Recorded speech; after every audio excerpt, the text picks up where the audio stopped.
2, 3. Hi everyone, this is Maridee sitting here in the N² office with Dr. Neil. Hi. Hi. And today we're going to talk about validating design decisions, most specifically about surface research, but also in software development in general. So, Dr. Neil, what are the 3 choices that companies have to make about user research? Yeah, so I think, all companies are going to do one of 3 things, really. All companies are either going to do no user research, they will vendor out user research, or they'll have in-house people who really focus on validating against user bases the decisions that they're making. And all 3 of those are valid choices. It may be surprising to think that doing no user research is a valid choice, but actually there's a lot of companies that create great design that do very little or close to 0 user research. They may do user research once the products are released, but prior to releasing they keep everything in-house and they design and make those decisions based on their beliefs of what people want, not on finding out what people want. And we talked a little bit about this last time in the last video, where we talked about how, Henry Ford quote, if he had asked people what they wanted, he would have ended up building a faster horse, right? Mm-hmm. He wouldn't have gone and built cars. And you see that, there are some devices out there that, this is an old HTC device, but you can see what's happened here is they've gone and asked for user feedback on what the users want. They want a bigger screen, they want a full keyboard, they want a camera facing them, and they also want a camera to take pictures when they're out and about. They want a screen that swivels, and so you end up with this device. It's got an SD card reader, it's got every single different feature anyone could ever want in a phone, but it's not very well thought through in terms of design, and actually it's probably got too many features. They've listened to everything that users want, and they haven't thought about going and being creative about the whole design process. And you compare that with I guess what is considered to be the the leading edge, or the current highest bar in mobile phone is the iPhone, and you compare that design.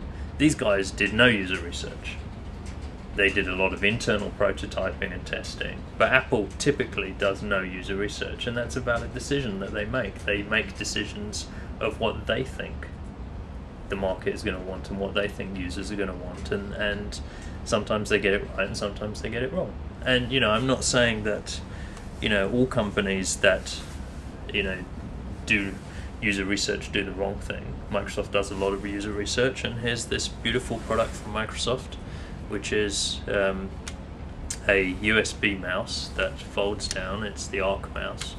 It has a magnetic, and if you can see that, but it has like a magnetic USB stick in there, and it's a very beautiful piece of equipment, and because it's small, it can go in your bag easily, and it folds out and it fits your hand perfectly. So very nicely put together. Mm-hmm.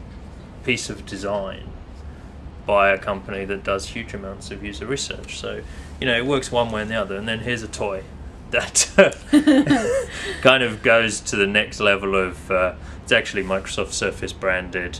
I don't know what it's supposed to be, an emergency, supposed to take it with you when you go hiking or something, but it's got everything. It's got what is this? This is a thermometer. Oh.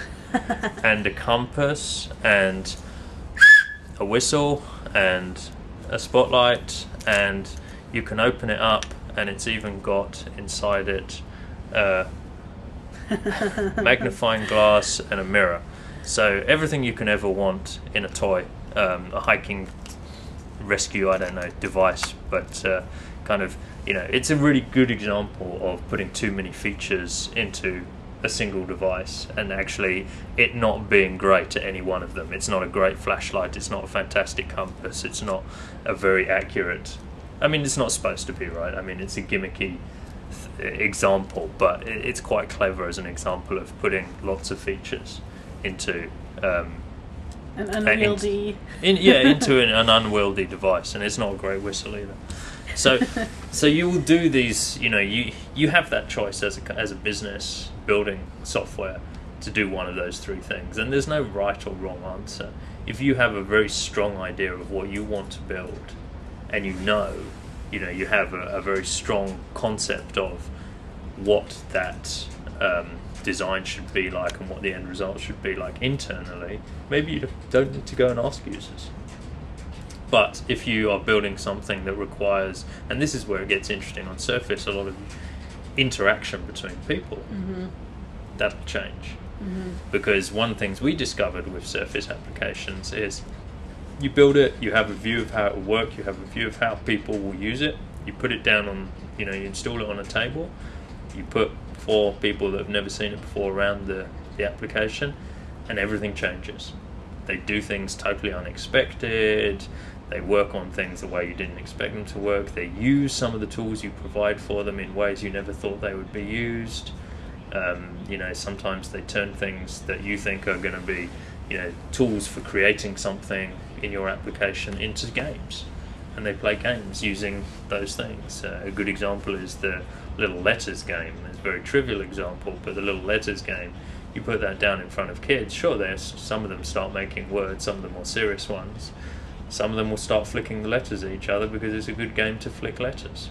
And, it's a valid use of the application, right? So it's something you don't necessarily think about until you put it down in front of them and you watch them use it. Right. Cool. So there's some reasons for doing user research and reasons against it. Right. Okay, great. Well, those are wonderful things to keep in mind, very important things if you're doing your own research. And as we've talked about, there's reasons not to do research also. So we thank you for your time today. You're welcome. And, Thank you. We'll see you all soon.